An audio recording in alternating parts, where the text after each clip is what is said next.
What is up, guys? It is Ross, and welcome back to another installment of Mario Kart Wii Limitless Developer Showcases. In this episode, we will be covering the HONEYCOUPE.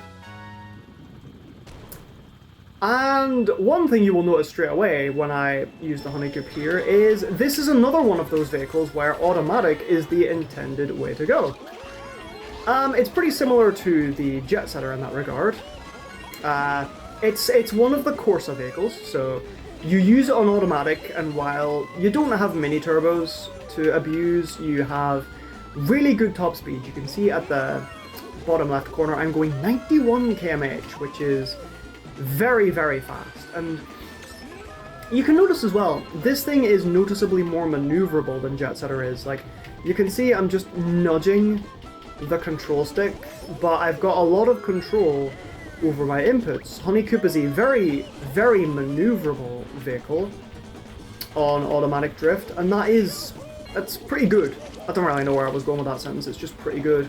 I missed the trick, that's unfortunate. I couldn't cut that corner there, but it's fine, the CPUs are extremely far behind. So you might be wondering, what sets the HONEYCOUPE apart from the Jet Setter? I will... not here, but I'll be able to showcase it on the next turn. I've sort of been going out of my way to not show it off up until this point, because I want to unveil the surprise right here. Yeah! This vehicle drifts pretty bizarrely. Like, I'm almost going sideways. And the reason for that is because the HONEYCOUPE was inspired by Japanese drift racing. That's a pretty big phenomenon in Japan. Like, what is it? You've got those big franchises like Initial D and Tokyo Drift and stuff like that. HONEYCOUPE is inspired by those types of vehicles where you sort of... well, you don't really do this in Limitless, but in real life, the cars, they like super drift one way, and then they'll super drift another way to like keep themselves on the track. It's pretty fun. I say that as if I've done it, but yeah, it's insanely satisfying to watch. And that was kind of the inspiration for the HONEYCOUPE with its style of drifting. It's sort of like a unique take on Jet Setter's playstyle in that respect. It has more maneuverability in its handling stat, so that it can like enter turns better, but its wide drift angle means it can also like, it can more readily maneuver itself. It's pretty awkward to explain, but if I were able to do a side-by-side comparison, which I'm not gonna do, but like if you wanted, like if I tried to explain it, it's like, you can drift really wide with the HONEYCOUPE, but because it's drifting so far sideways, once you release that drift, you go in that direction. Like, HONEYCOUPE has a really sharp drift end correction because of its wide drift angle, so it can correct its angles, like, really quickly. So I guess in that respect, it is better at realigning than the Jet Setter is. Another thing to note about HONEYCOUPE, another difference that sets itself apart from Jet Setter, its physics are nowhere near as volatile. HONEYCOUPE's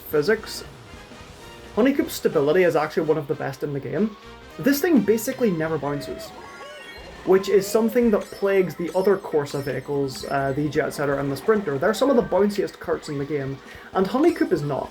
So airtime and like bumpy terrain is simply not a problem on this thing. It does make certain shortcuts very difficult, like that one. I failed that one. I wasn't close to making it, I didn't have the angle, but you can tell the distance, like I just wasn't getting any. So it's kind of bad when it comes to shortcuts, but in non-shortcut related instances, the lack of airtime is insanely good. HONEYCOUPE in particular is one of the best vehicles at preserving speed on ramps and straightaways for that reason. The lack of airtime truly is insatiable. I'm just going to pick up my star. Whoops.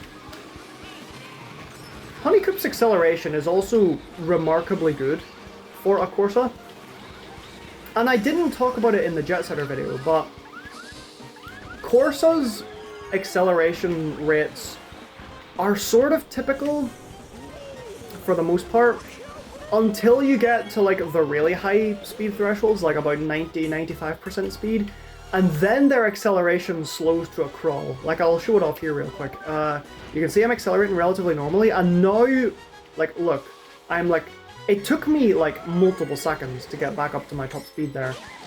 Even longer if you're drifting. Like, the drift acceleration on these things is abnormally low, so that's definitely something to keep in mind when you're picking up a Corsa vehicle, for sure. I would say that HONEYCOUPE is a more defensive counterpart to Jet Setter because it's slower, right? Which means its ceiling isn't quite as high, but it's more stable physics, it's smaller hurtbox, and its better mobility and acceleration means that it's more consistent at keeping its speed, and it can adapt to opponents much more effectively. So it's like a remarkably consistent vehicle in regards to the situations where it's good and where it's not so favoured, I think. The lack of mini turbo does mean that that stings a lot on tracks where mini turbo needs to be abused. But, you know, that's archetype induced. HONEYCOUPE obviously can't be to blame for that. That's just the Corsa curse, you know. I slowed down for that too much. That maybe wasn't such a good idea. Oh, and then I get shocked immediately after. Well, that's not particularly good, is it? The lack of airtime is good for cuts like that, because it means then that you're not bonking your head on the ceiling. Like, that shortcut is, like, so biased against lightweights that it's kind of insane. So, like, actually having a safety net and not hitting the ceiling there is pretty nice. Oh shit, that wasn't a good idea. I almost got punished for that, so I did. Oh, you've got another one? Oh, it's fine. Beast in it, so I am. Absolutely finessing it. Red shells ain't got shit on me today, lads. But you know what does have shit on me? The blue shell. That's mildly unfortunate. Weird part about that section there is driving on the road actually slows you down because it's slippery road. It's like Sherbetland Road, so you're sort of affected by off-road there a little bit. Meanwhile, the bankings are just regular road for some reason, even though they're snow. It's kind of weird, but it's funny, I guess, if nothing else. I think that this is one of those tracks where Corsas, well, karts specifically, but Corsas especially, because they don't snake, they don't have mini turbos. I think this is one of those tracks where Corsas not having a wheelie button kind of hurts them compared to bikes, because it means that Corsa's whole shtick of going fast is kind of downplayed by the fact that bikes can keep up with them and harass them. Oh, that was a very weird place for the shroom to spawn. I did not expect it to go flying that far out. One of those tracks where Corsas will lose time compared to bikes because bikes have the coveted wheelie button. But obviously when you're using automatic drift, you suffer zero penalty for just swerving about. So the HONEYCOUPE can use that as like a defensive option to prevent bikers from, you know, getting too comfortable around them. Like, wheelie bumps are obviously always on the table when it comes to the Corsas. And not having to charge mini turbos, it can sometimes be a good thing, because it means you don't have to go out of your way to keep your reserves high. You can sort of just hold A and be good to go. So in that context, you could argue that not having a mini turbo is a blessing, sort of, so to speak. Oh, whoa, okay. Let's just dodge that fire pillar real quick. And that's another perfect 60 GP. Gee, I really wonder when this streak's gonna end. One of these days I will get too cocky and the CPUs will beat me. So ladies and gentlemen, that about wraps up the HONEYCOUPE vehicle showcase. I would like to thank you all so much for watching. Be sure to check out the next part when it comes out, and the previous parts if you haven't already. And until then, this is Ross, signing out. Goodbye.